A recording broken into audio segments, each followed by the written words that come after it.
Never Feeling Good Enough. That's an interesting title for this brain function podcast. Frank came up with the discussion topic.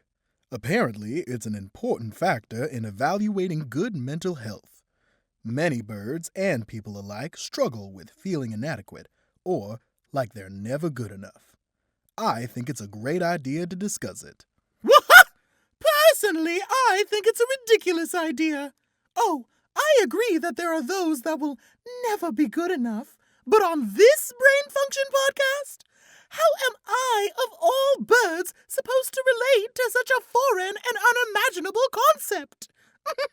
I'm always good enough. At least. I don't need a judgmental throat clearing from you, Oz. I mean, look. Take Taz and Jazz. Do you think they could be as gorgeous as me? Host a show like me? Grace magazine covers like moi? No! They are not good enough. That is why they're interns. And what about Frank? He lacks charm and the skill to convey a coherent sentence. And you! Hold it, Miss Ash. It's one thing to have a high opinion of yourself and quite another to put everyone else down trying to make yourself look better. That attitude does not belong in our studio. Our job here is to help our team and our audience understand that they are good enough and still learning even more. Oz, who's running the show today again? That'd be me and Frank today, Grant. And that's because I have a prior engagement with a producer who thinks I would be a fabulous guest on his program. Good luck with the show. Hope it's good enough.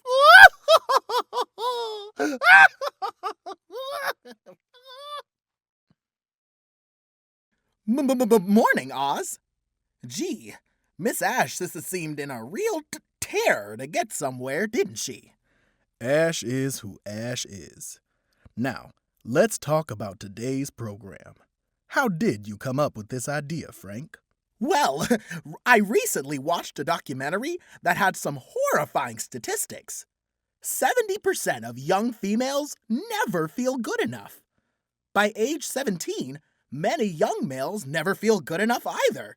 But they gave no study percentage because it seems many males are reluctant to admit it. Well, I can understand that. My head feathers are very different from yours. Personally speaking, I used to think smoother was better. Oh, that is funny. I used to think your head feathers were better because they had so much character, I guess would be the word. I believe most people have felt they were not good enough at some point in their life, especially if they get caught in the trap of always comparing themselves with others. And we both know that's a dead-end street. I want to know what triggers that feeling of not being good enough and how one can get past that. Okay, guys, 30 seconds to airtime.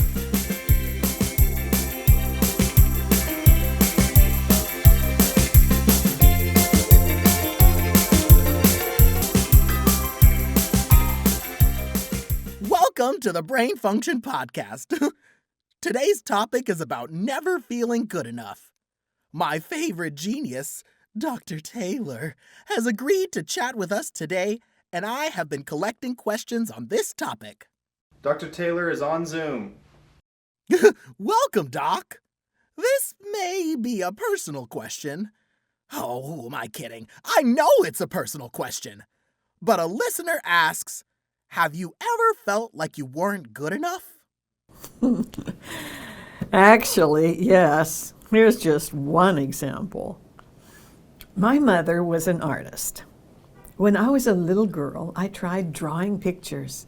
When I would show them to her, she would take my pencil and with a few strokes, make it look more like a picture that an adult would have drawn. Oh, boy, I can relate to that. What did you do? What did I do? When I was 7 years old, I stopped trying to draw because her continual corrections to my little drawings caused me to feel never good enough. Now, if I feel that way about something, I remind myself that every brain is different And no one on the planet is perfectly gifted at everything. I concentrate on what I know my brain does well and don't much worry about the rest. I know how to collaborate with brains that are gifted at things my brain finds difficult, if not impossible, to accomplish. Here's another question. What did you make of those who boast about how perfect they are at everything and say they are always good enough? Studies suggest that those who boast about how perfect they are at everything are trying to convince themselves of that fact. I've seen that. Well, now we move on to listener letters. Peggy the Pigeon asks, why do some people always criticize others? Well, if you can find someone who does less well than you do, it can momentarily give you a feeling of being good enough. Problem is, the feeling lasts only for a short time. So now you have to find someone else to criticize. That is, what did you call it, Oz? A dead-end street. Right. I like that. Here's another question. Felix the Pheasant asks, how does one begin to feel like they aren't good enough? It can start by growing up in an environment where standards were exceptionally high and you were continually criticized, or you tried very hard to meet expectations that exceeded your personal resources and couldn't pull it off. Talk about stress. We do live in a competitive society. Sports, for example, are about winners and losers. True. On a winning team, however, I've noticed that players appreciate each other's strengths. They are competing as a team and not against each other. Here is another question from Melody the Morning Dove. My parents never say that I'm inadequate, so why do I always feel as if I am somehow not good enough? Recent studies have shown how a person might have grown up in a very encouraging and balanced home, but picked up generational messages. Generational messages? What are those? Messages you picked up by watching how your parents, grandparents, and other adult family members behaved. If you were a little kid and hear adults consistently putting themselves down for the way they look, for not being thin enough, or not attractive enough, or not smart enough, you can begin to feel never good enough yourself, because biologically, you are part of them. Last question, Doc. How do you deal with feeling like you aren't good enough when it crops up?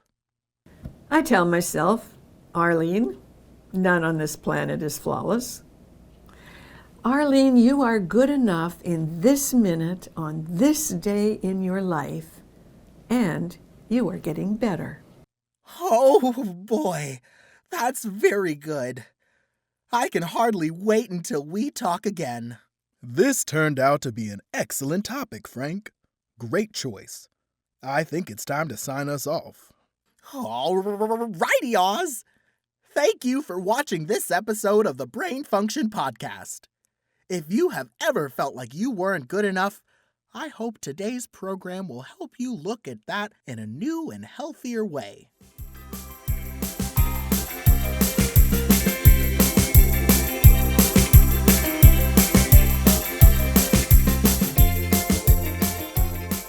You know, I think I've wasted a lot of time feeling never good enough, Oz.